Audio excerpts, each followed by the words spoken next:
target south of 23,000. Big. 21 target north group stack 36,000, 13,000. Bang. 40 scope short skate. Hot. Right.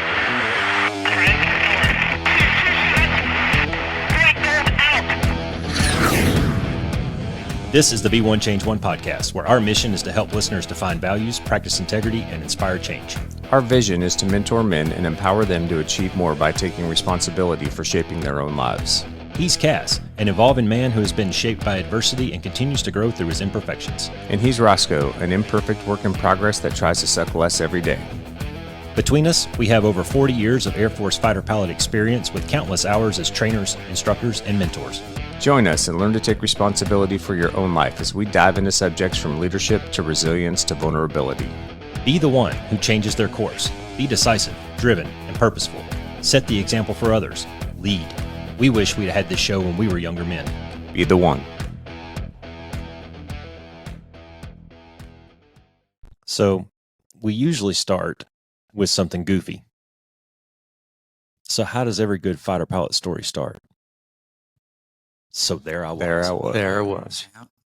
Teaching academics just a couple of days ago. I got a 2-lecture day. So I get up and I got B courses in the morning, and this ends up being like a 3.5 hour lecture. And then I get a little bit of a lunch break, but the second round of academics is to one of our upgrading CIPs.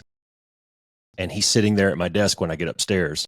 So I had just enough time to refill my coffee, get downstairs, and then I briefed him for close to 2 hours. So it was, between 5:30 and 6 hours of straight talking that day on stage in front of people. At the end, I'm spent. I come back upstairs. I grab yet another cup of coffee, and I went over and sat down with a bro of mine just to kind of BS for a second, kind of wind down, because I had been scheduled to come over to Cass's to record a show that day. So I needed some woosah time. And I'm sitting there with him for like 30 minutes at his desk in his chair. And he looks at me and goes, "Roscoe, I think your shirt's on inside out." "What are you talking about?" "No, it's not." He goes, "No, the buttons are on the inside, dude." Dude, I was on stage for 6 hours and not one person said anything. I taught an entire day's lecture with my Izod golf shirt on inside out. The tag was hanging out the back of this dang thing. That's awesome. And nobody said anything to me. So I told that story for a reason. It's because on the Be One Change One podcast, we like to highlight our failures sometimes. And there you go. There's my failure for the week. Big failure. I can't even dress myself, and I'm almost half a century old. There you go. We do it all the time. All the time. Yeah. No new lessons, right? Yeah, exactly. No new lessons, just lessons relearned. All right, guys. Well, today we're excited to have a guest on. We have retired Colonel Ed Hamster Hamill is going to join us on the show today. Currently, Hamster flies for one of the major U.S. carriers and also performs on the airshow circuit, flying the Folds of Honor Biplane. Hamster is a veteran airshow pilot and performed in his first show back in 1999. He completed a 30-year career flying the F-16 in the Air Force and has performed in his biplane for over 42 million people at airshows across North America. Currently, Hamster is partnering with Folds of Honor Foundation, which provides scholarships to the families of fallen and disabled military veterans and first responders. He and Folds of Honor do this to honor their sacrifice to this great country and to educate their legacy. Since 2007, Folds of Honor has given out over 51,000 scholarships worth nearly $240 million.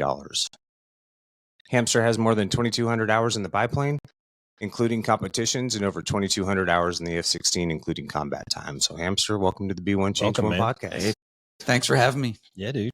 Glad to be here. So you're a local Phoenician, is that right? Well, pretty much. Yeah. Since been here for a minute. 97, Been here for a minute. Where are you originally from? Southern California. Southern California. Orange County. Nice. Lived in Chicago a little bit, in Atlanta, but the roots are really in Orange County. Yeah, my wife did her high school years out there. We're actually headed back out here after the first of the year, which before this episode comes out, we will have gone there and come back. But she's got a bunch of friends that live around there. Alabama got into the college football playoffs playing in Pasadena. So we're going to go couch surf for the weekend down around Irvine and Orange County and El Toro. Her dad was a CO at El Toro. He was he was a Hornet guy in the Marines. So he was a XO CO out there. So she spent like her whole high school years and stuff out there. Yep. Used to live in Mission Viejo, which is right next to El Toro. Yeah, right on. That's cool. Right on. All right, Hamster. So you've been a pilot for a long time, brother. Hey, Been doing a lot of different things, commercial and air show. Talk to us a little about. Give us a little bit of your backstory, man. Like, how did the air show thing come to fruition? What was your path into the Air Force? Why don't you share a little bit of your background with us? Yeah, it's is probably very similar to yours and a lot of others who got into aviation. You probably made that decision at a very young age, like I did. So I went to air shows growing up. My grandfather was a military pilot and a corporate pilot. He actually flew the hump in China, C-47s over the hump. Wow. Pretty small group. Very there are only about 69 plus or minus of those pilots, honestly. Yeah. Pretty cool mission. And so my earliest memories were sitting on my grandfather's lap in his Cessna 310R, flying across the country with, the rest of my family in the airplane, and just being exposed to flying at a young age. General aviation, not necessarily military. Yeah. So we'd go to air shows, and Southern California had air shows. Chicago has the big Chicago Air and Water Show, and Palwaukee Airport in Chicago. I don't think it's called Palwaukee. I think it's called like Chicago Executive now, but that's where my dad and I would go, and we'd be hands on the chain link fence, looking through the fence and watching the airplanes. And then once a year or twice a year, my grandmother, who was also a pilot, one of the original 99s, if you're familiar with the 99s, women pilot organization, they'd come in and we'd sometimes get to go flying with them, which was pretty cool. So I think it started for me when I knew that I wanted to be a fighter pilot. You probably know the exact moment, and we're very fortunate. All of us are fortunate when you know the exact moment when you know what you want to do for the rest of your life, and that's it. You don't change your mind. We are very fortunate. I say that because now you know where you need to go to school, what goals you need to set, what kind of friends you want to hang out with, what kind of people you want to surround yourself with. And so that happened for me at age 14 on Lakeshore Drive with my dad and my family watching the Chicago Air and Water Show. And it was literally a fighter jet. And I'm pretty sure it was just F4 at the time. I don't want to say just F4, but it was an F4. And it wasn't even one of the aerobatic performing F4s. It was just straight and level in full afterburner. And it was a two-ship. And you can imagine how loud that was. Yeah. And then the jet flies by, and I just went, maybe a week before that, I wanted to be a fighter. Maybe a week before that, I wanted to be a cop, a lawyer, a that doctor. did it for you. Yeah. And then, I kind of nudged my dad and I go, all right, I think I want to do that. And he's like, yeah, okay. And he knew the military background that I was exposed to with my grandfather. And I know now that my dad really wanted to go in the military and fly as well. And that didn't work out for him. So he was very excited when I said, I want to do that. I want to be a fighter pilot. And then shortly thereafter is when I saw the F-16, and then that was it. I'm like, not only do I want to be a fighter pilot, but I want to fly that specific fighter. Yeah. So then when you go through high school and you go through college, high school, I messed around with, the Civil Air Patrol, and it was called the Naval Sea Cadets, I think, or something. Just a little bit of all that, and just kind of seeing, is this really what I want to do? And that's a great place to start and to just see if you like this whole thing about, short haircut and wearing a uniform. There's exposure, man, because there's more to it than just flying fast airplanes, right? Yep. There's a lot more to it, right? Got to learn how to march first. But, I've also been very stubborn. My parents will tell you that. My sisters will tell you that. And sometimes that's good. Sometimes that's not so good. And so it was early on at 14 at an air show. So when I knew that I wanted to go in the military and be a fighter pilot, I laid out the path. Right then in high school, I got more serious about it. And then approaching college, it made it real easy because I knew the first thing a college had to have was a path to commissioning. I didn't want to go to the academy. Honestly, I don't think I had the grades for it. Yeah. I wanted to go to a university and go through ROTC. I didn't have the grades to go to a university and go to officer training school, which is another path. So I chose San Diego State University. We lived in Orange County. And and so that was the first requirement. Great, they've got an ROTC detachment. So I took a visit, and that was it. And I did pretty well in high school, grades wise. So I was all in for aerospace engineering until I finished my first semester of college. You figured out what aerospace engineering entailed. Until you thought that there would be no math. Yeah.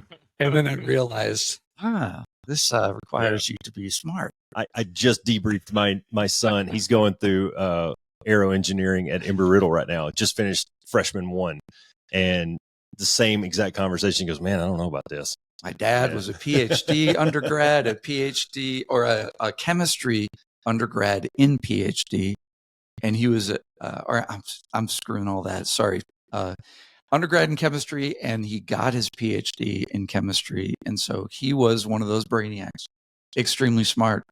That was a very difficult thing to do. I never realized. I thought, he can do it, I can do it. Not so fast. So, I realized halfway through that first semester, I got a 2.0 GPA. I got to pivot. And you know what? Well, you guys talk about failures. Yeah. I thought I was a failure. I thought I had failed. I thought I had screwed this whole thing up. And so I quickly went in, talked to several people, the Lieutenant Colonel Victor Lutz, the Detachment 075 Commander at San Diego State University. Great guy, awesome mentor, someone I could go talk to. That's another key here is I've surrounded myself with people that I can go talk to when I think I have completely failed at something. And he goes, okay, you want to be a fighter pilot? Yeah. Well, okay, you need a degree. Yeah. Well, you don't need an aerospace engineering degree. You need a degree. So let's look at what else, you can go into that might be interesting.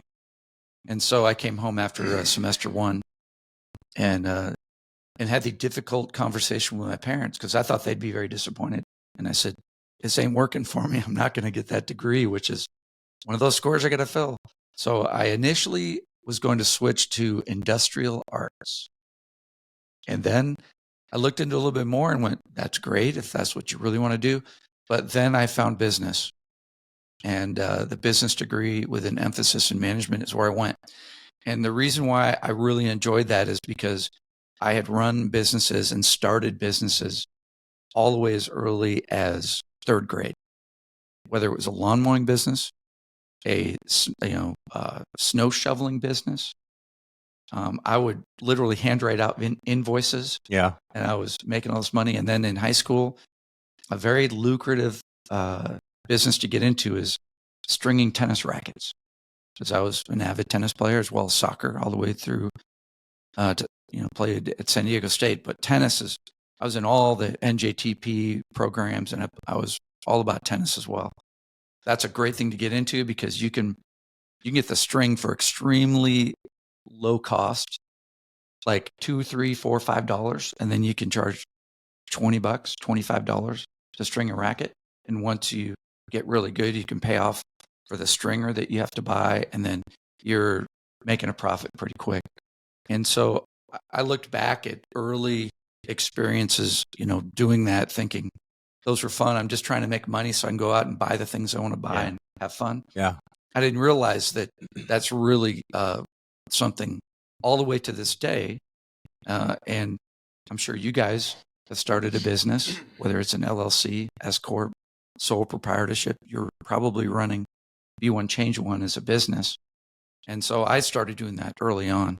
And I know I'm getting way off track, No, keep going, man. Yeah. From, being a pilot and how'd you start there. But all those things come together. And so, now I'm back in college and I'm fulfilling my dream of being a fighter pilot. And the first thing I need to do is get a commission, get a degree, and then get commissioned. Yep. And so I was on my way to doing that. And ROTC was a great way to do it because it was basically a fraternity. And I had a lot of friends in fraternities and sororities, which are great networking opportunities. And they have a lot of fun too. But man, we had a lot of fun in ROTC.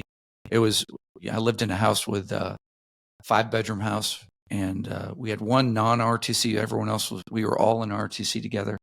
We would go out to the same parties. We'd hang out on weekends. Yeah. And you'd walk into that party on a Friday, Saturday night, and we'd be hanging out, and then you'd look in the back of the room and go, all right, they're doing something that we can't do. Yeah. Because if we show up on Monday and we get that random drug test or whatever, or we have to fill out that questionnaire that says, have you ever? So we were able to use ROTC as the scapegoat. Yeah. So we would never judge. We would never say, hey, we don't do that stuff because we think that you're a bunch of losers because you're doing it. We wouldn't go there. We would just say, hey, we'd love to stay, but we can't because we're in RTC. And everyone go, oh, those guys are cadets in RTC. Yeah. All right, we'll see you later. Bye. And it was part of surrounding yourself with good people. Yeah, it was accountability too, to a certain extent, right? You guys were able to keep each other accountable. Make sure that you didn't get yourself in trouble. And so you learned personal responsibility with a taste of group responsibility. Yeah. And social responsibility. But it starts with making your own bed. Yeah. Personal responsibility. And so you have to take care of yourself as you're looking at, and if you're looking out for your buddy, your fellow cadet, your friend, whoever that you care about. And before you can say, hey, we need to go because I don't think this is what we want to be around. You got to make sure your own house is in order before you try to take care of everybody else in the house. Yep, that's for sure. So the personal responsibility aspect is a biggie. So went on to very fortunate because I got a pilot slot, and went into the Air Force, and I say fortunate. I used to grew up listening to my dad always telling me the harder you work, the luckier you get, and what he really meant is the harder you work, the more fortunate you are. Because I do believe that it's not our plan, and it's the big guy's plan, it's God's plan, and once you know what that is, and once you accept it and move forward, and great things can happen. And so I'm a true believer of that. But there is, the harder you work, the more options seem that are available to you. Yeah, seem to open up. And so, I heard someone say early on. I listened in an interview many years ago, and it was a father and a great, famous professional athlete. And they were talking about him raising his kids, and he just says, look, I just tell my kids, be nice and say, please, thank you, or excuse me. Those are the three things. That's all you have to say. Please, thank you, or excuse me. If you remember those three things growing up, and you're not sure what to say, it's not hard, is it? Say no, it's not hard. One of those three things, and it seems to work, well for you. And you never know who you're talking to, because I've just this last year, I met somebody randomly, and we had a nice, very pleasant conversation. And 3 or 4 days later, it turns out to be an integral part of the air show I was flying. She was the supervisor of the tower as I'm working with. And she's like, yeah, I ran into you the other day, and it was, you're the nicest guy in the world. And immediately we had a great working relationship, and we worked that weekend for the air show. But so you never know, all the way through college, you never know who you're talking to, so or who's watching, right? Because we've talked about that on the podcast. You never know who's watching. You could be slumming away at the job that you're in, but if you're putting in maximum effort, you never know who else is watching the work that's going on, and what kind of a perception that they're building around you, and what opportunity that may open for you down the road. Absolutely. So I was lucky, went in the Air Force, and then from there, did well in pilot training, and fortunately got an S-16. And I'm sure you were familiar with the banking of all pilots. Yeah, in the 90s. Yeah. Were you banked? Nope. I got in just after that. I got in as the swing came back to get in needing pilots. Do you know what the banking? Oh yeah. Yeah, I'm familiar. So you're familiar. Yeah. So, that's another time where, I was as devastated, most of us were. So I was in the very first seven of the 800 or so that they wound up banking. And we got tagged at Shepherd, and we were off cycle from the other, from UPT bases. And so they came in when personnel came in and said, guess what? First 7, you're going to get banked. I remember calling my parents on the phone and shedding tears going, my dream of being a pilot. Now, I don't think they're going to bring us back. Yeah. I didn't think I didn't think that would happen. And you just never know. There's a lot of question marks when that happened. Yeah. And just for the listeners, banking in the mid to late 90s, the Air Force had a surplus or felt that they had a surplus of pilots, and so they were taking guys and that were selected for pilot training, and they were basically putting them into non-flying assignments for a couple of years until it opened back The up. key is we finished pilot training. Oh, you guys were done. Yeah, this was our assignment night. Oh, no way. So Surprise. Yeah. we're having an assignment night towards the end of pilot training, trying to find it, and that's where, you spin the dial, you dude, I roll the know. dice. And so we get up there, and instead of getting an F-16 or an F-15 or whatever A-10 was available, they go, hey, when you graduate from pilot training here after your year-long pilot training at Shepherd Air Force Base in Wichita Falls, Texas, congratulations, here's your wings. You are officially an Air Force pilot. You're going to go do a non-flying job for 2 to 3 years while we figure it out and try to find a cockpit for you. And man, that must have been devastating. it was. It's reminiscent of Tammy 21 when they took all the young guys that were wingmen in operational squadrons as they were standing up all the RPAs, all the remotes in Iraq and Afghanistan, and pulled them out of the cockpit and sent them over to predators. Yep. Yeah. So we were talking in the pregame a little bit about life just has this way of just punching you over and over and over again. But sometimes it punches you when you least expect it. And I mean, we've all got personal stories. I just had one last night where things are going hunky dory. I'm sitting there watching a movie with the wife, and life punched hard, and it ended up being a long night. But sometimes it just comes out of nowhere, doesn't it? Like you think everything is, you're smooth sailing, everything's going great. Yeah, my life is turning out exactly the way that I wanted and planned for it and worked hard to get it. And then all of a sudden, here's the rug gets pulled out. Sweep the leg, Johnny, and now you're on your back, starting over. Yeah. Well, fast forward through the banking. That's a whole another episode in itself. I bet. Of being, very disappointed. But I survived. They brought me back out of that non-flying job, and I got the F-16, and I went operationally to Kunsan Air Base in South Korea and Spangdahlem Air Base in Germany. I was one of these. Juvats. What is good? What is good? Look behind you, brother. It's right there. Beautiful. And for my Pantown friends, go 8th. Yeah. Good job. All right. Tuies. It's all good. Go Wolfpack. Yeah. And then 23rd Fighting Hawks at Spangdahlem Air Base. Germany loved it there. And then I got assigned back to Luke. Before I returned to Luke, and as I was returning to the States, in the back of my mind, I go back to one of the air shows, one of the many air shows I went to, and one of them specifically where I saw a aerobatic performer flying a biplane, and I'm like, one day when I come full circle, I'd like to get into that and do that. So that started, the desire to do that wasn't just early on as a kid, but it really took shape before I entered the Air Force. I know in the back of my mind, I want to get back in air shows in some capacity. Sure. Not sure how. And I love the aerobatic side of it, and I love the biplane side of it. So get back to the States, and I get involved in helping out on the staff side of running the air show at Luke, which was great because it got me involved in learning about how to put an air show on. And then it also gave me a reason to go up to the annual air show convention, which is up in Las Vegas every year. International Council of Air Shows. We refer to it as ICAS. So I go up to the ICAS convention, and it has everybody in the industry there for about a 5-day period.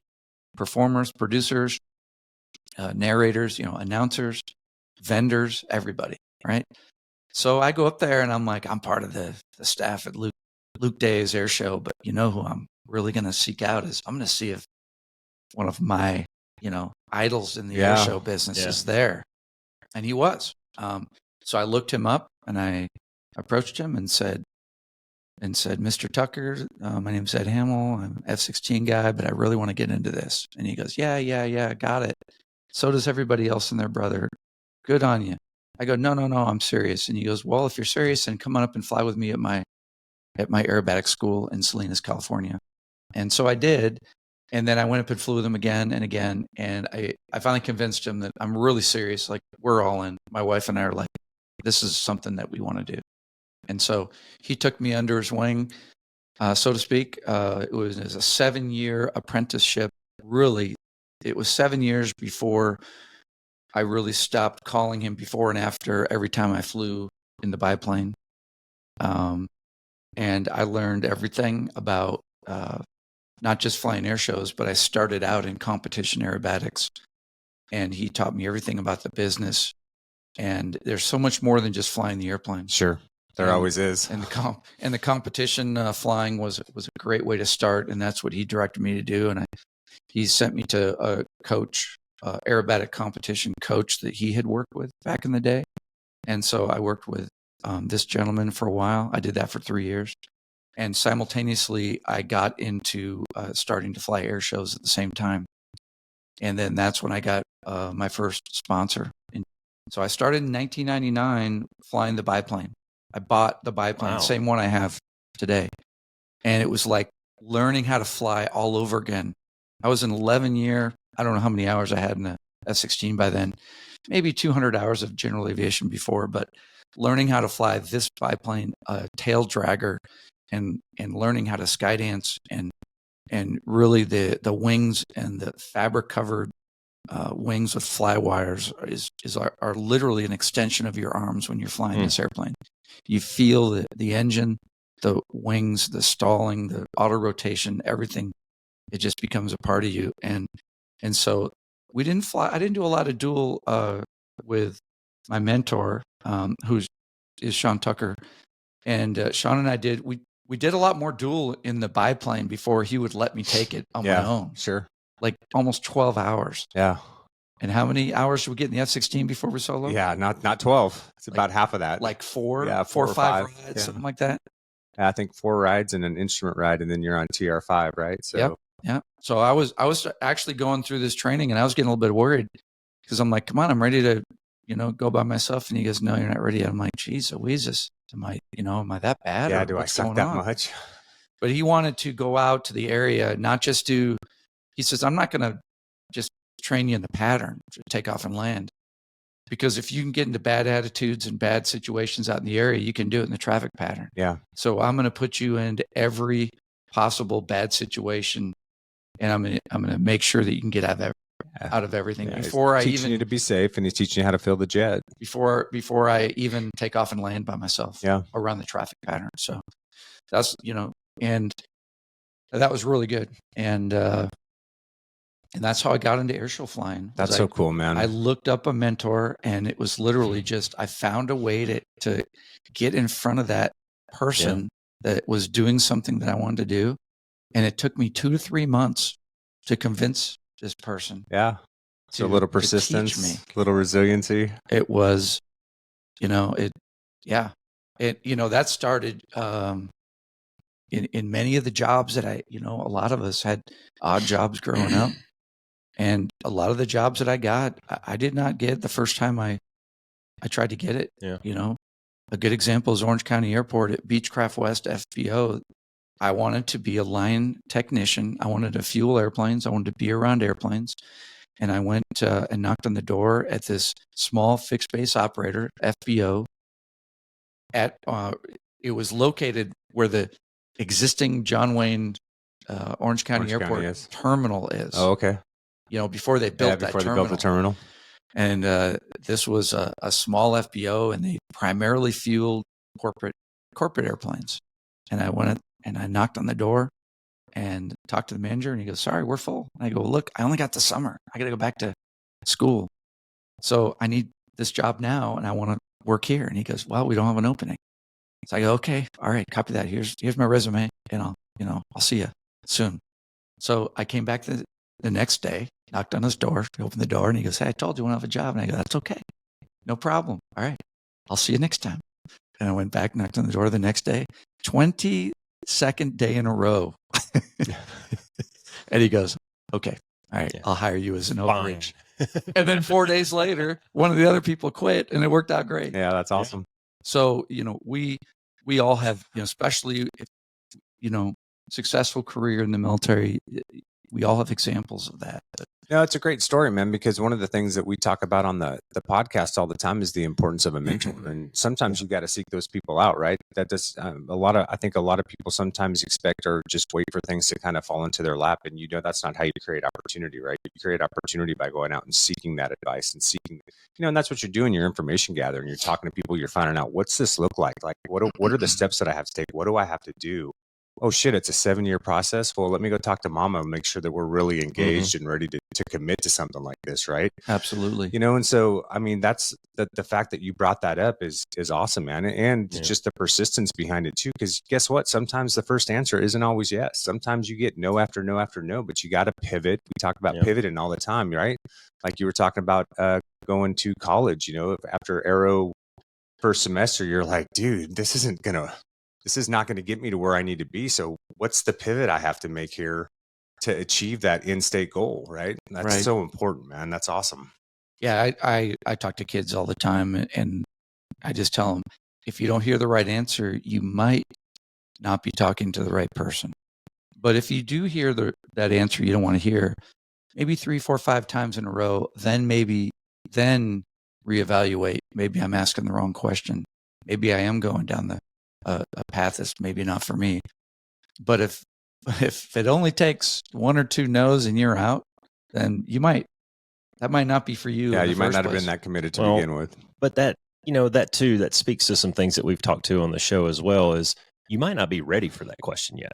Right. You just might not be there. Like if you show up to the FBO for the first time and be like, hey, I want to go fly that, dude. No, like, we got to start you over here. Sometimes it's baby steps. And we see this, we talked about this about the younger generation just a few weeks ago, where, these guys are graduating high school and are expecting to be executives in companies. And it doesn't work that way. Yeah. Sometimes you have to earn it. You have to deserve it. You have to give it the time and effort that it deserves. Yeah. While you were telling that whole story, I got a whole page full of notes already, but for the recurring listeners who have listened to our show, every theme that we've talked about came up in that story right there: effort, discipline, humility, drive, performance, goal setting, mentorship, hard work, opportunity, failure, resiliency, knowledge. It takes time, lots of time. You gotta, persistence and perseverance. And these are all things that are just bedrocks of what we talk about on this podcast. That was awesome. What a lot of people probably don't realize too is, okay, so here you are, a qualified F-16 dude that's been flying the jet for years. You probably got about 1,500 hours at that point, is my guess. Around-ish, right? That's about right. Yeah, probably about 1,500 hours in the F-16. How many quals do you have to get? And then you're going to go fly a biplane. Well, a lot of people that don't know about flying would think, oh, well, dude, the dude flies an F-16. You can go fly acro in a little plane. It's no big deal, right? Well, no, right? And then to be able to fly on the airshow circuit, I'm sure there's a whole bunch of quals that you have to go through, because I know that they have like different altitudes that people are qualified to, that you can perform at and everything like that. And so that goes back to what you're saying, Roscoe, right? You can't necessarily just pick up from one and go to the other, right? There's other skills that you have to build. There's other things that you have to do. There's other qualifications that you have to get if you want to move into whatever that next phase is for you. Sometimes it's not just a clean one to the next. I was reading this book by Rick Pitino a while back. It's called Success is a Choice. It's kind of an older book, but he's a legendary basketball coach, won a bunch of trophies and stuff at University in Kentucky. And he has 10 points in the book. It's 10 points to how to be successful, right? And the first chapter is self-esteem. And what he talks about in the self-esteem chapter is you have to earn it. Like, you have to go out there and put forth the effort and the work and practice to get good at it. What do the Kobe Bryants and Michael Jordans of the world say? Give it 10,000 reps. If you want to get to that level to where you deserve victory, then you have to give it the reps. You have to give it the time. And sometimes it takes 7 years. Yeah. It can. So, I've been through that. I mean, here's a good example. My dad said this to me driving around Luke Air Force Base after I finished the B course. And I was fortunate. I did very well, got a couple of awards. All that stuff is good. We're driving around the base and I just go, Dad, my whole life, all I wanted to do is be an F-16 guy. I just finished the B course.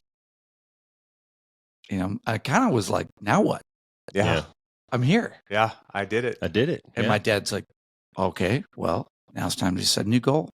I go, well, and he goes, now you're going to go be the best F-16 combat pilot in your first unit. You're not going to say anything. You're just going to go do it. Let your actions speak for it. And I go, and it took somebody to help me recage. Yeah. So there's tactical goals and there are strategic long-term goals. And so, and that goes back to what I talk to, and I've been very fortunate to be able to talk to a lot of high school kids and college kids across the country with my sponsorship from 03 to 09 when I was sponsored by the Air Force Reserve Recruiting Service. It was a great fit because I was able to go in and I'd be flying a show, but my real job was to go help the local Air Force Reserve recruiters recruit the right people. Yeah. And so I'd go out and talk with them and we'd talk about options. And my goal or my motto for all those years, and it still is simple and it sounds cliche, but it was set goals, work hard, never give up. So those are the three, and that's what I live by. So the first thing that would come up is, and a kid would come up and go, I don't know what my goal is. You were lucky. You were fortunate. 14 years old, you knew what you wanted. I go, okay, if you don't know what your big goal is, then start setting small goals. And as you accomplish those small goals, one day you're going to wake up, you're going to run into somebody and talk to them. You're going to look at something. You're going to surround yourself with the right people, and you might just, figure out what that big goal is. Yeah, eventually it'll click. It's like a freaking echo chamber. Right It there. is, right, man? Dude, you should. Yeah. Set goals, work hard, never give up. I'm going to take a month off. You can just sit over here and talk to Roscoe for the next No, I don't even need to because. So here's what that's great. Early on as a freshman at ROTC is I want to go to pilot training. I'd love to go to this place called Shepherd because it's supposed to be pretty cool. Yeah. You're NATO Joint Jet pilot training because you train with all these European pilots and it's supposed to be a neat experience. And so I looked and I found a senior that was just graduating and he's got a pilot slot at Shepherd. Mm-hmm. So I went up to him. We talked for a little bit and I said, can I have your resume? Great. So I got a copy of it. And he goes, look, I won't give it to anybody. Just can I have your resume? So I got his resume and I looked at everything he did. I put squares to the left of it and I tacked it up on my wall. And that was my to-do list. Yeah. There's my to-do list. Yeah. I'm like, I'm not going to reinvent the wheel. Yeah. So look for somebody doing what you want to do. Yeah. Go find that executive. Go find that manager and say, how'd you get to where you're at? Find out what they did and go, hey, look at that. There's half my workload is off because now I have an outline for my thesis, thesis or my paper that's due. Now I've got the outline. The outline is the hardest thing to do. Yeah. And now I know what I got to go after. So getting back to flying real quick and getting back into air shows. So I did competition aerobatics, which was awesome. But it doesn't matter how well you do in competition aerobatics. You can win the national championship and you won't get any money, but you'll get a trophy that maybe you could drink out of or cereal out of. But you're not going to put any food on the table. It's all money out the door. But what you do get that from competition aerobatics is that solid foundation that I still use to this day flying in air shows. And so you can't really put a price tag on that, but it's not going to pay the bills. So 3 years of competition aerobatics, simultaneously getting into the air show flying with the right mentorship and the friends. You do start at high altitudes. The first year you have your 800-foot floor or 500-foot floor now, and then you fly X number of shows at X number of show sites, and you do a reevaluation, both flying evaluation and a ground evaluation. And then you get your next level lower. And then it goes from 500 feet to 250 foot and then down to surface level waiver. And by the time you've gotten a surface level waiver, you've been flying for a while. You can't just zip through this in a year or two. Yeah. You've been flying for a little bit. And you also have evaluations and mentorship. And we've got I'm very fortunate to be one of the evaluators in the country. We've got a small number of them. We're down to probably 35, 40 in the whole country, I think. And the actual qualification is called a Statement of Aerobatic Competency. It's called a SAC card. And so it's on top of whatever FAA license you have. So as I'm going through that, 3 years into it, this is costing us, my wife and I are like, okay, this is costing us a lot of money. It's all money out the door. I mean, when you're new in the air show Yeah. industry, you can't really charge a big fee, if anything at all. You're trying to just get experience, and you're trying to fly. Exposure. You're trying to fill the squares Yeah. to go down the next level. So it's really cost of business. It's like setup expenses for a business, until you start getting revenue, it's going to cost. So I'm 3 years into this, 2002, and I had gotten out of the Air Force. So I got hired at the airline in 2000, and I was all in on this airshow stuff. So I got out, separated, made that decision instead of staying in the military. I said, I'm done. I'm going to be airlines and air shows. And about a year later, 9/11 happens, and it's just a lot of stuff happens, and I start to miss being part of a fighter squadron. Not necessarily flying the F-16, which I missed, but what I really missed No, it's the camaraderie. was and- Thirsty Thursday yeah. Yeah. and Brotherhood. First Name Friday, Taco Tuesday. Taco Tuesday, 3 on a o'clock Thursday, coffee. 3 o'clock coffee, and having this social network of people that are like-minded, Yep. and you've all got the same goals in life. So as I was getting back in and applying to get back in the reserve at Luke, we had the airplane for sale. We just couldn't do it anymore. So it was for sale for probably 6 months. And we would have taken the first offer if we had gotten one. And I was making cold calls after cold calls, and I was pitching companies to try to get sponsorship. And I had a couple bites on the airplane. They weren't serious. And then on a Friday afternoon, I thought, this would be a cool idea. Of course, you get a lot of cool ideas when you're looking for sponsorship. Yeah. A lot of things make sense, but that's not what is going to make it happen. Budgets have to be available, has to be the right fit for both parties. And I make literally a cold call to Robins Air Force Base in Georgia. And for those not familiar, it's where the headquarters Air Force Reserve Command is. And I get the operator. I remember you used to dial the first three numbers, and then it was like 1110 or something. Yeah. Go to the operator back when they used to have an operator. Please at connect me these to, yeah. And I go, hey, do you have anything like a recruiting command or recruiting? And she goes, recruiting service? And I go, that sounds pretty good. Who do you have? Chief Master Sergeant so-and-so. And I go, okay, put me through that number. So I get this voicemail. Hey, this is Chief so-and-so, Air Force Reserve Command Recruiting Service. And leave a message. And I'm like, hey, Chief, this is me, and this is what I want to do. And I think I'd be a good fit. If you're interested in any kind of a air show sponsorship, I'm already doing shows and blah, blah, blah. And I leave a voicemail, one of about, 10 that day and 30 for the week. And then Monday morning, my phone rings and it's, hey, Ed Hamill? Yeah, this is Chief. You left me a voicemail on Friday. I'm like, yeah. We were just talking about doing something similar to this. And I literally got out of the meeting, and the first thing I heard was your voicemail. So tell me more. And then 3 or 4 days later, he and the advertising executive and manager that had the advertising contract for Air Force Reserve Recruiting Service came out, and over a cardboard table next to the biplane in the hangar, and my Kinko's produced, proposal.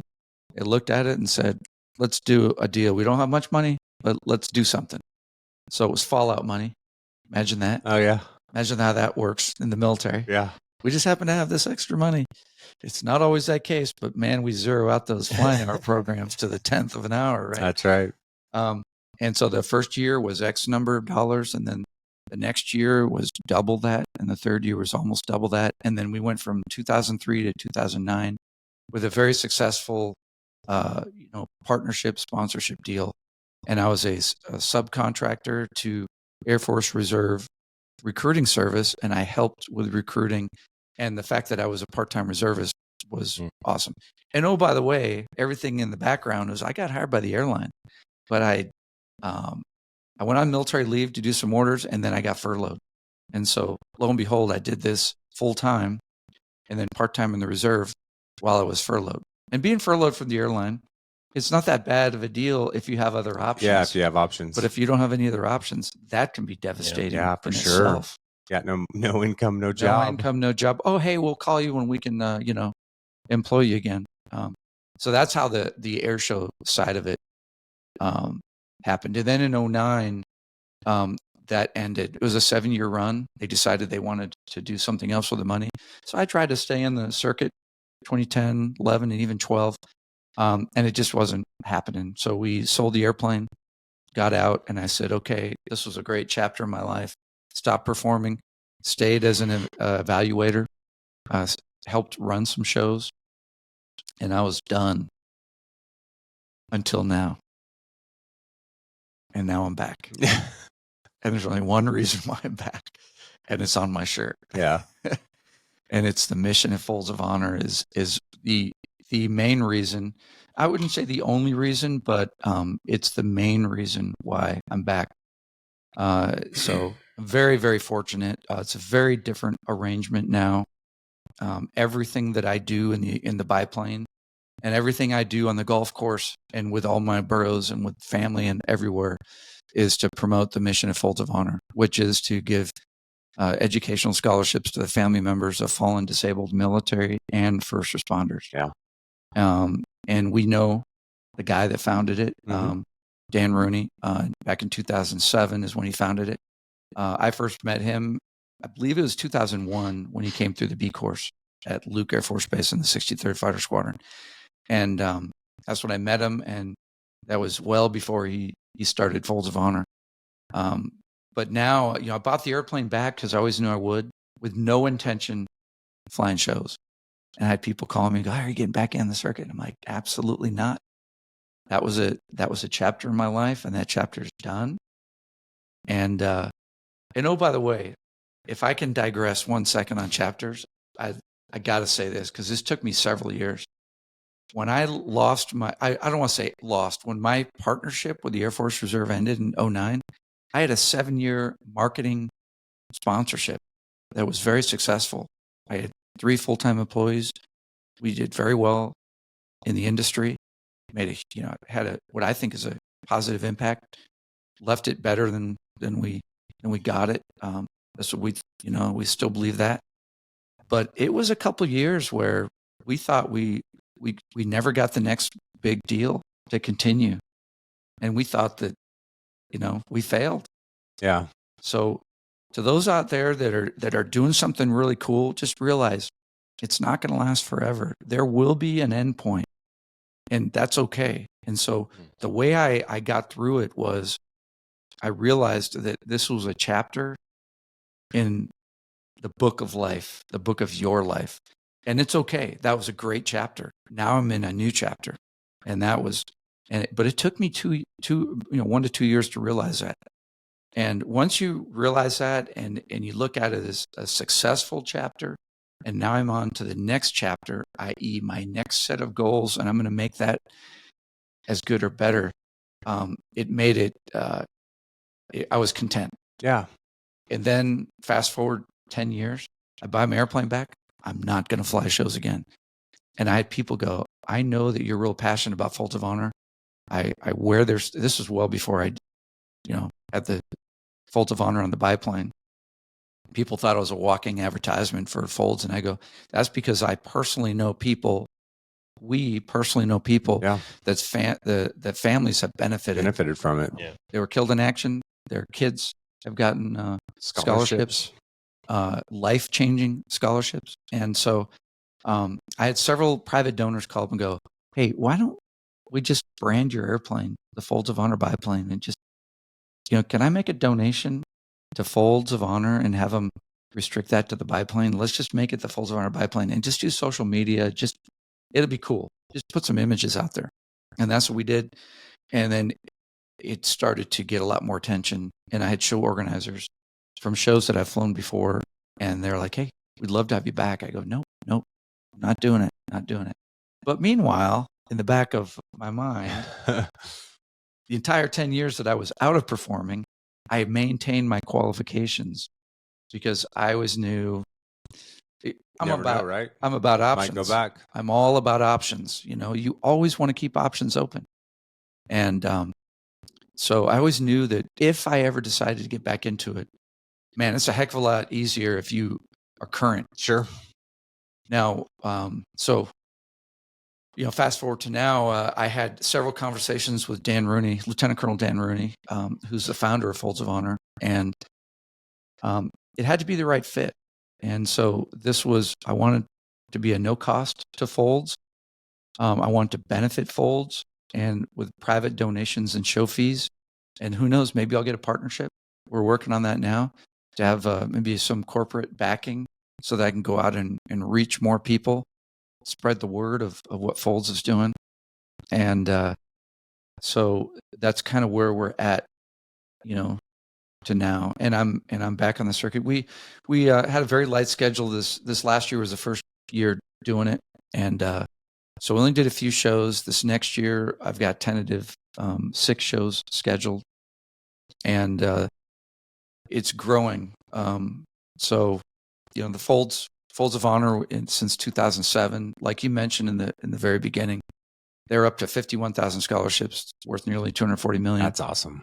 But things that I like coming from the business side of it is that their average is 10% overhead. So that 90 cents out of every dollar, goes directly to the scholarships. And a year ago, August, they expanded to the families of first responders, not just military. And so this last year alone, in 1 year, they awarded $39 million in scholarships just in 1 year. That's cool. And this is an organization that Dan started, over his garage.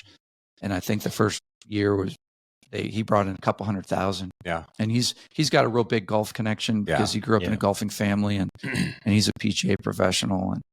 And so there's a lot of cool things there. And I'm not sure at this point what I like more, flying air shows in the biplane or working on my handicap. Yeah. I am absolutely obsessed with the game of golf. As I told you coming in here, I try to play 3-4 times a week, and I'm always trying to get better. And I started working with a PGA professional a few years ago, which I highly recommend. People ask, I tell people all the time, I finally sought professional help. People have been telling me my whole life, you need to seek professional help. That's funny. So that's, I don't want to say in a nutshell, because that was kind of a long-winded answer to a short question about how'd you get started in air shows. But I love flying air shows. And I told you the main reason I'm back in is because of Folds of Honor. Everything that I do is to promote Folds. If the show's not good, if what I'm doing is not good, it's just a no pressure situation, where before I was making my living at it. And it was always, you're always trying to justify your existing deal, and you're always trying to seek out the next deal. Now, if I do 0 shows, life is good. If I do 6 shows, life is good. Yeah. It's no pressure. But I had to sit down with my family, my wife, and my 2 kids, and basically about 2 years ago, and say, hey, I'm getting the airplane back, and I'm thinking about getting back into air shows, but there's no way I'm doing this unless you guys are all in on it. And my kids, I couldn't even finish my sentence.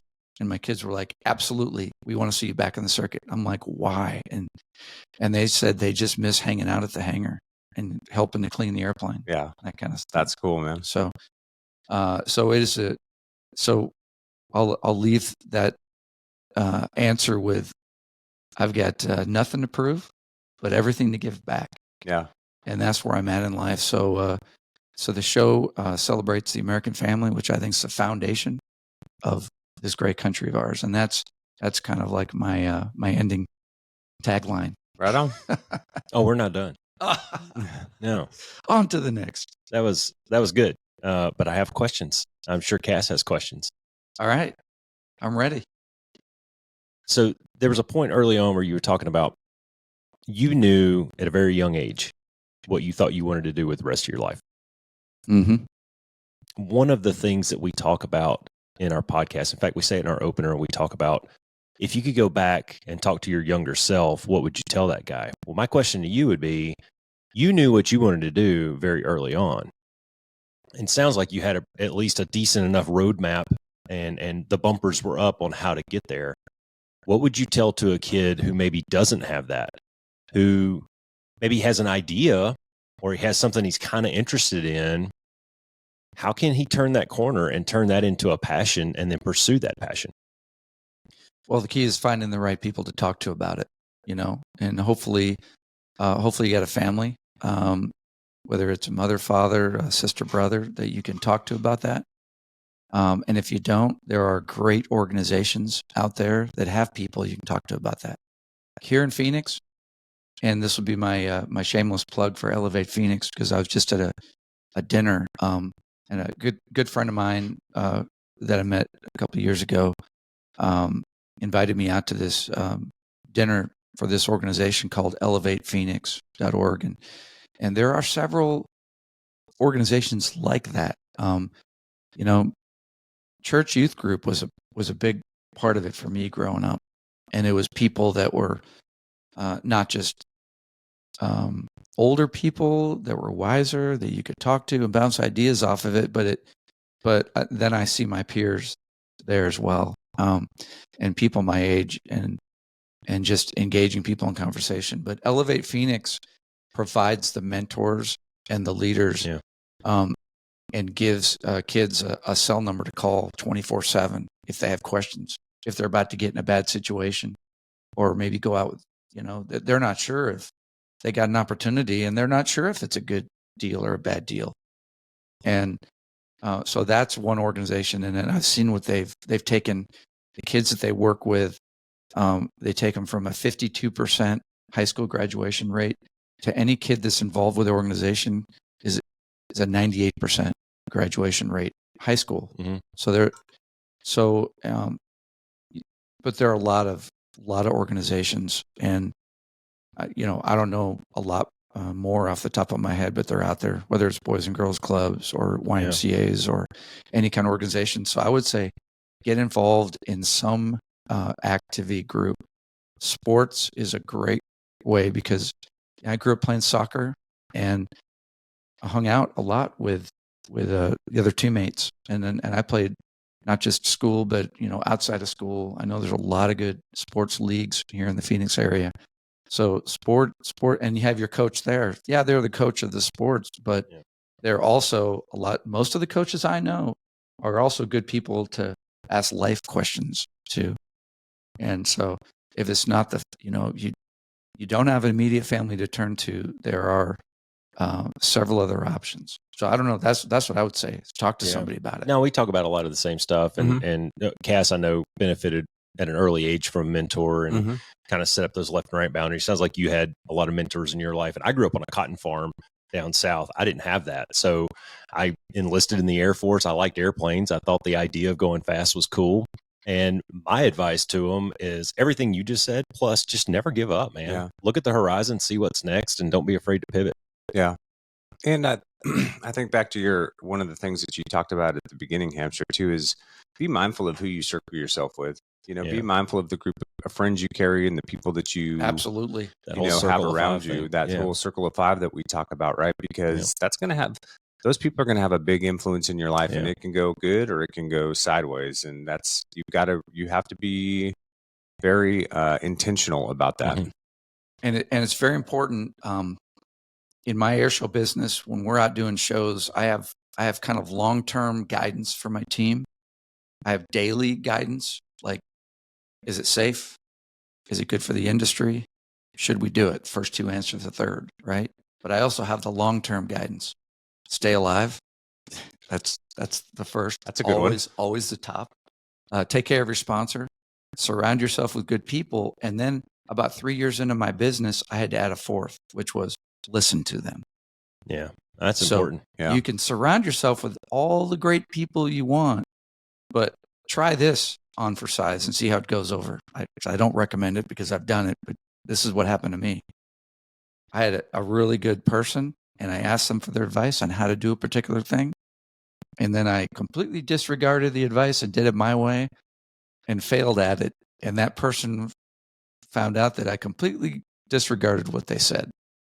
And guess what? That person wasn't available to me anymore. Yeah. They're like, well, if you're going to ask for my advice and then go do something stupid. I think there's balance to be had there, though. Yeah, there is a balance. You ask people for their input. That doesn't mean that you're going to take their input. Yeah, that's for sure. It's just, maybe I needed validation. Maybe I needed another set of eyes or something. I agree like with you. I'm just giving that one specific. That's good. That can happen. Yeah. That can happen. But surround yourself with good people and then listen to them. Listen does not mean obediently do what they say, but listen to them. And if you do disagree, then you need to have that conversation with that person and tell them, I really appreciate your advice, but this is the way I see it, and this is why. There's a good point there, though, from the other person's point of view. Was there an opportunity after the fact, after you tried it your way and you failed? Was there an opportunity to go back to that person and find out, hey, man, so I tried it my way and it failed. Now the egg's on my face. I should have listened to you. But how did you see it the way that you saw it? Can I learn from this situation so that maybe you're not available to me next time, but maybe I can debrief this and maybe I can take away a good lesson learned from it? Yeah, absolutely. I think it was probably a little bit of the fighter pilot in me. Yeah. Thinking, no, I got this. You single seat guys. I got this. That's right. I got this. I just need a DTC. Come on. Yeah. I don't. Life is a team sport, guys. Sorry to burst your bubble. I don't go there. No, I agree with you. I totally agree with you. But that was it takes a little bit of humble pie sometimes. It does. Absolutely. But I think the point of that is like it's important to seek out advice, like we talk about, gather information, but then at some point you got to take that information and you got to make your own decision around it and move out, and well, and you have to live with that consequence, though. But you do. And then you have to be accountable for it. That's right. And you've got to own up to it.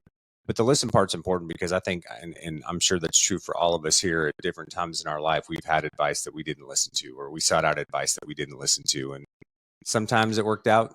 I'd probably venture that most of the time it doesn't, but, especially if it's from a trusted source who's older and wiser. But try to listen as much as you can, right? Because you never know. It's so easy, I think, to get focused at how we view the world through the lens that we view it through, that we start to disregard the fact, or maybe not even recognize or acknowledge the fact that some people see it completely differently. And the way that they see it may have value added to whatever it is that you're trying to do. So, we tend to be looking at things. We tend to be a little bit headstrong and very sure of ourselves in our career field. There's a certain level of confidence that is required to be able to do the things that we've done. And with that, there's some downfalls. Yeah, there's times that you're overconfident, and there's times that maybe you need to lean on somebody who has more SA or more experience or more knowledge in a certain area. Yeah, for sure. You got any other questions, Ross? I got a ton. Yeah, go ahead. Yeah. I don't want to do all the talking. Keep going. Cool. So there was there were probably 10 or 15 or more points in your story where you were talking about maybe something didn't work out the way that you thought it was, or that you had, I'm going to use the word planned. I don't know if you did full planning or not, or you just kind of took an idea and ran with it, or you met somebody that changed your vector. But it really all came down to the opportunities presented in there. And there was quite a few of them. I wrote down a bunch of them in here, and we had a show a while back where we talked about opportunities, and we talked about opportunity being where luck meets timing, and then breaking down luck. What is that? And it comes down to a lot of preparation and stuff. So on the back end or on the front end of everything, what was some of the preparation that you had to do so that those opportunities presented themselves? Words are hard. Sorry. Yeah, I'm not exactly. I think the preparation is just seeking out other people that are doing what you want to do and finding out how they got there. Yeah. Ask questions. Asking the questions of how they got there. And it depends on, preparation. In doing that, you're going to find out how to prepare. So specifically, whether it's be in good shape, because you're going to have to go do a physical fitness test, going through ROTC and into pilot training. Or go get your pilot's license, because that's going to look good on your resume when you apply for that particular pilot training slot. Or study hard, get the best grades you can, or show up to work on time and don't be late, because you want to have good reference when you go to get the next job. You want to be able to have this person, the current supervisor, as a reference. So preparation, also, personally, a strong faith it helps you be prepared for a lot of stuff, because it humbles you and it gives you a inner self-confidence. I'm not sure where the rest of the self-confidence comes from, but I think once you decide what you want to do and you're very sure that you think you have a good chance of doing it, and you're not going to give up. That whole never give up mindset gives you a preparation and a confidence that you can't get it anywhere else. Yeah. There's something about being able to see the possibility, and if you can just see the door cracked open even a little bit, then I think that's probably where a lot of the confidence comes from. And I mean, you got to build that stuff over time, Yeah, you do. experience and trying new things and whatnot. But for me personally, anytime, like I can tell you my whole story and you would see some of those same lines in the sand, those demarcations. But anytime that door even cracked open a little bit, I think you just have to have that, you have to jump off that ledge and kick that door open. Just like you were talking about your example of going to Vegas and like, dude, I'm not leaving here until I talk to this guy. Right. And also you have to reach a certain point, and Dan talks about this. He calls it go before you're ready. And he tells a story about his first F-16 solo. You know, we've all been there. First time you ever solo an airplane, first time you ever drive the car for the first time, that kind of stuff. You kind of have to just go for it. And you tell yourself, I've done everything I can to prepare myself. Yeah. And you know what? At this point, I got to take that chance. Just got to go try to execute. We did that with this freaking podcast. Yeah, we man. sure did. You got to just take the leap. And sometimes taking that leap, you're doing that if you're waiting until you feel like you're 100.00% prepared, you're never going to take that leap. That's right. And, you know, that's what happened when I bought my airplane and started shoveling all this money out the door to go do something. Yeah. You're taking that leap. You're trying to seize that opportunity. Right. And so, you know, you're signing on the dotted. How'd you feel the first time you had to sign something that committed, you know, 5, 6, 8, 10 years of your life to the military? Yeah. To sign that piece of paper, a lot of people didn't want to do that. That was taking a leap right there. Yeah. And we had to do that back in college. I'm not sure, you know, when you enlisted, you're signing the dotted line. Oh, yeah. When you take your oath of commission, you're signing the dotted line. And once you're a little more familiar, it's easier to do. But when you first get in, that's a leap of faith right there. Well, I'll do you one better. I did all of my schooling while I was enlisted and then got an opportunity to go to OTS, and I could have said no. So that's a big pivot point in my life where I had to actually sit down and pros and cons things and talk it over. I had 3 kids at the time and talk it over with the wife. And is this the best decision for the family? And I already had a date of separation to get out of the Air Force. So, yeah, I mean, we'll do a show on decisiveness coming up. Yeah. But that's a big part of it, man, is sometimes you just got to jump off the freaking waterfall, you know? It might be cool. Yeah, and you can always pivot. Yeah. And going to that location where you want to get a job and knock on the door and having no idea who you're going to talk to or who's going to answer that door, that's a little bit of a leap of faith too. So that's persistence. You've got to be willing to hang it out there just a little bit. Yeah. Well, that's not just persistence. That's also seeking opportunity too, right? It is. Like it's creating opportunity for yourself to a certain extent. But you're not going to be able to do that unless you do the preparation. Yeah, and you can't be afraid to know, right? You can't be afraid of. I wrote that down here. Yeah, because get used to being told no. Yeah, people are going to tell you no. People are going to tell you you're not good enough. People are going to tell you you're not, you're not smart enough. You're not capable enough. Don't listen to any of it, man. Well, I know Cass has a story and I have several stories, but do you have a story of, did anybody ever along the way say, that's a dumb idea? If they did, I didn't hear them. Okay. That's good. Okay. That's valid. Yeah. That's I had several go, oh, sorry, you're not qualified. You're out. I'm like, what? Yeah, I think that's different though. It's different. Yeah, that's a little bit different. Yeah. Not being qualified, you can fix that, but having that negativity around you, like you know, your first instructor at Embry-Riddle. Yeah, my first instructor at Embry-Riddle told me I'd never be anything but a recreational pilot. Yeah. That's gotta do that probably wasn't very good for your confidence, that's for sure. But I didn't let it stop me. You know, I didn't let it affect me because I've ended up becoming much more than just a recreational GA pilot in my career. So, I maybe on the sports side, in the soccer world, I heard that a lot. Growing up in sports, because I was always one of the shortest guys on the team. Did it surprise you when you went to college and, like you said, your dad's kind of a brainiac, big, huge brain kind of guy? Did it surprise you when you didn't perform to the level that you maybe anticipated that you were going to? Oh yeah, I think Yeah. I was Was surprised. that a I shock thought it to was you? going to be easier. Yeah, I was in Yeah. shock, but I also looked back on it and went, well, okay, I spent a lot of time at the beach, and I didn't, I got I didn't prioritize. yeah. I thought it would just be, yeah, Well, in your it's defense, easy. I'm it gonna go was take big. this test. Yeah. My Thank- first college experience was kind of like that. They said go to college. I did not associate that with go to class. Yeah. So Yeah. No, I realized I was not a very good test taker, and in high school it was very different. So yeah, I mean, I had that, on the first day of ROTC, I went in to fill out the pre-screening paperwork, and I filled this one piece of paper that had to do with moving violations. And I just, if you had any moving violations, yeah, I've had 6 of them. The first 2 I got on the same day in high school. Nice. 2 speeding tickets in one day. My parents were not very happy. So I put that on, and then he's the sergeant whose last name was Captain. Try that for being confusing when you're trying to learn the ranks Yeah. and getting in the military. And it was Tech Sergeant Captain. And I was like, what is going on here? This is a new one. And he goes, okay.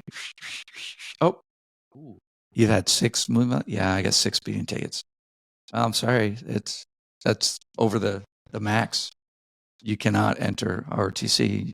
You only can't even get a commission with 6 moving violations. And he handed me my stack of papers and went, good luck. And I literally turned around and walked out of there. Went home. I was devastated. So what I do? I called somebody. Who did I call? My parents. What did they say? What do you think they said? You go right back in there and talk to say, Sandy Senior. how do I Yeah. Well, how do I fix this? how do I fix this? How do I get around this? So I went back the next day and said, he goes, hey, how you doing? I go, hey, Sergeant Captain.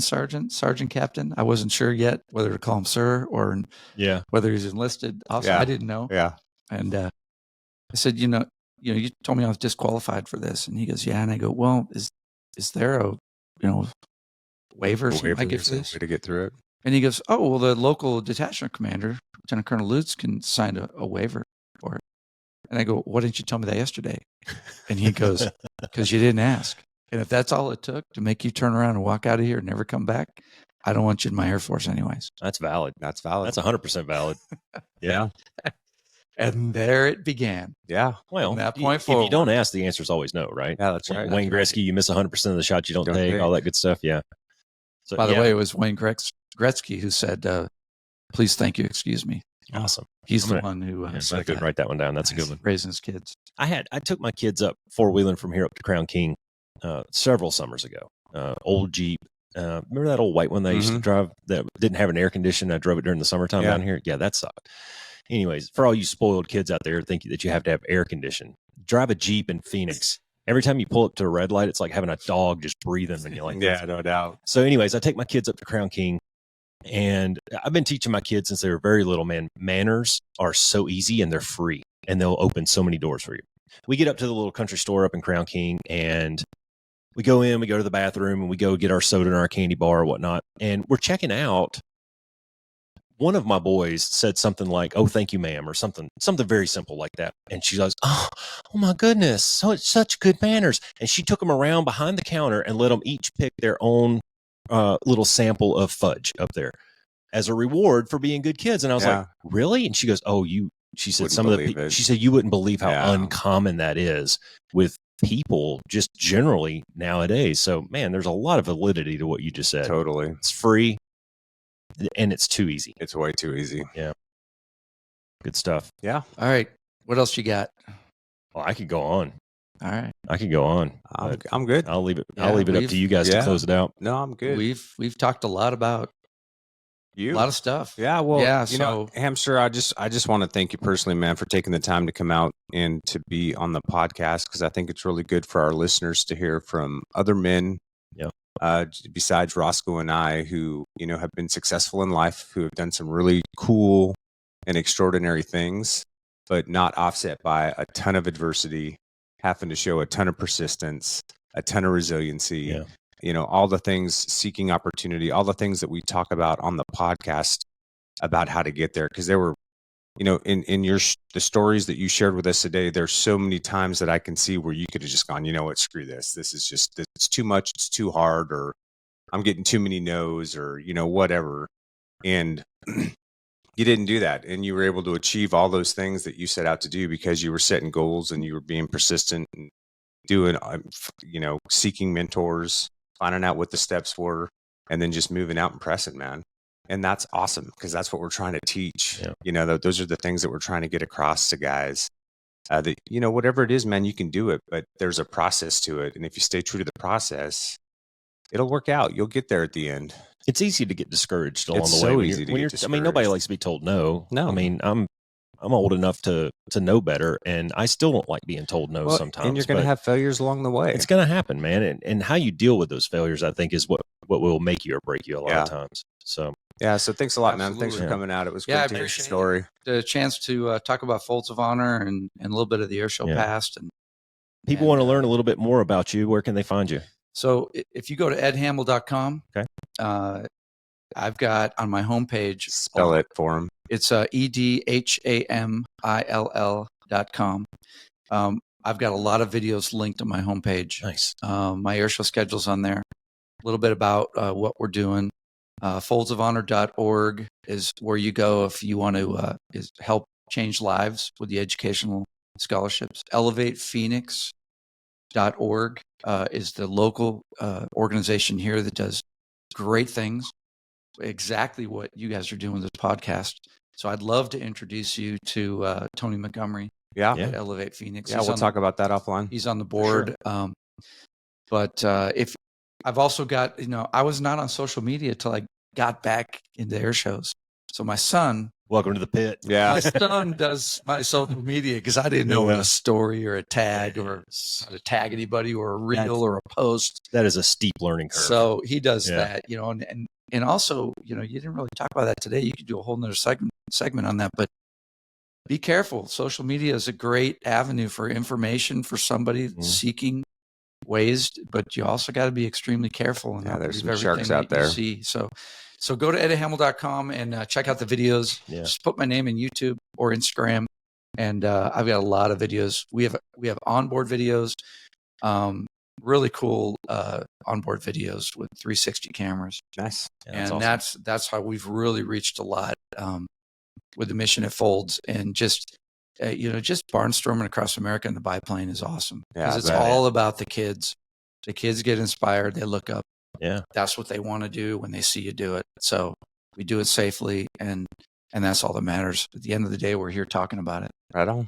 Well, that's awesome because that's one of the main missions of this podcast is to reach back to the younger generations and hopefully help them suck a little less at life and be able to learn some of those lessons. Wisdom. Yeah.